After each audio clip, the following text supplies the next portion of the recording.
Fala galera! Esse é o Devocional League of Legends, devocional onde você aprende lições espirituais com seus campeões favoritos de todos os jogos que a Riot produz, ou seja, League of Legends, Legends of Runeterra, Teamfight Tactics, sei lá, mais um monte. Eles estão até fazendo joguinho de luta, que coisa. O nosso versículo de hoje é Romanos 5:9, que vai aparecer na tela para vocês e diz assim: como agora fomos justificados por seu sangue, muito mais ainda, por meio dele, seremos salvos da ira de Deus. Antes de entrar na fala do personagem, do campeão de hoje, eu queria pedir, por favor, se você puder se inscrever, deixar aquele joinha, deixar o seu comentário para a gente poder interagir e mandar, por favor, esse vídeo para mais alguém. A gente te agradece demais por isso, tá bom? Bom, a fala do nosso campeão de hoje é: o meu sangue ferve por você. E eu não sei se eu falei direito, porque ele tem um sotaque meio diferentão.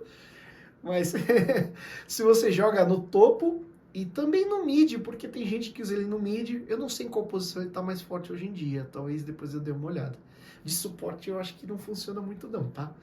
Mas hoje a gente vai falar de Vladimir, o Sanguinário Escarlate.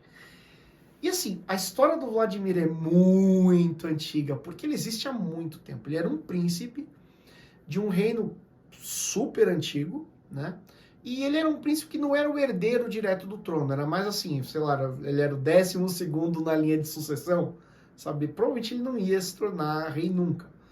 E porque ele não era ali um herdeiro próximo do trono, o rei decidiu dar ele como um presente para um Darkin. E Darkin, você sabe, né? Aquela raça lá do Aatrox, né? Enfim, eles não eram caras muito legais, né? E ele foi dado como um presente para ser um servo desse Darkin. E ele ficou ali como, digamos assim, um servo mais importante no meio dos outros servos. Tão importante que foi dado permissão para ele aprender a arte da hemomancia. E a hemomancia era uma bruxaria ali, uma feitiçaria com sangue. E eu sei que ele tem todo esse jeitão de vampirão e tal, mas ele não é exatamente um vampiro. Ele tá mais para um feiticeiro que controla sangue, tá? E aí, ele aprendeu muito dessa técnica mágica e tal, tanto que um dia ele se voltou contra o mestre dele, ele matou o mestre dele, e ele então saiu dali. De lá para mais no futuro, ele criou ali uma região onde todos meio que serviam ele, trabalhavam para ele, davam sacrifícios para ele de tempos em tempos, e ele espalhava o terror lá, ele era a lei e tocava o terror. Até o dia que uma feiticeira pálida, e sim, estamos falando da senhora LeBlanc, né, apareceu lá na porta do castelo dele e decidiu jantar com o cara. E eles acabaram ficando amigos. E isso gerou, então, o que a gente conhece hoje como a Rosa Negra, que é aquela organização que tenta controlar Noxus das sombras, né? Então, a LeBlanc e o Vladimir, eles passaram a influenciar o reino de Noxus e durante séculos e séculos e séculos de história, eles foram extremamente influentes ali. Na verdade, ainda são, né? Eles participaram, por exemplo, da queda do Mordekaiser, né? Coisa assim... Pô, ele era o chefão lá do pessoal, então, né? Mas, na história recente, como o Swain tomou o poder e tá tentando ali diminuir a influência da Rosa Negra, o Vladimir meio que veio a público e deu a cara e falou: não, então, agora você vai ter um rival à sua altura, porque eu tô aqui. A gente não sabe exatamente o que vai acontecer na história, o que a Riot tá pensando pro futuro, né? Mas o Vladimir é esse personagem meio malvadão, meio não, bastante malvadão, né?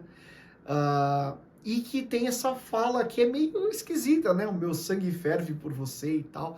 E você pensa, tá, mas o que você quis dizer com isso, né? E essa fala depois de que através do sangue de Jesus a gente é justificado, né? E a gente é salvo da ira de Deus e tal. Eu queria que você pensasse duas coisas aqui comigo. Primeira delas, Jesus, na cruz, ele sofreu, até antes, né, ele sofreu muito, porque castigaram ele, mas na cruz ele sofreu e ele derramou o sangue dele e ele morreu por você. Então, esse sacrifício, esse derramar do sangue foi por você. Foi por todos os outros? Sim, foi também. Mas foi por você. Eu queria que você tomasse isso como uma coisa pessoal para você. E mais do que isso, eu queria que você pensasse que Jesus te amou tanto, que o sangue dele ferveu tanto, não de ira, mas de amor por você, que ele decidiu fazer isso. Você compreende a grandeza disso? Do Deus que é soberano sobre todas as coisas, te amar a esse ponto de querer sofrer por você e dar o seu sangue por você. Olha como você é importante para Deus. Olha como Ele te ama. Eu acho que eu fico um pouco sem palavras quando eu penso na profundidade desse amor. Eu espero que, por refletir nesse amor que Deus tem por você, você perceba a sua importância. Você perceba que você é amado. Você perceba que todos os problemas pelos quais você passa, e eu sei que você passa, eles têm solução. Porque tem alguém que te ama demais. Você é importante.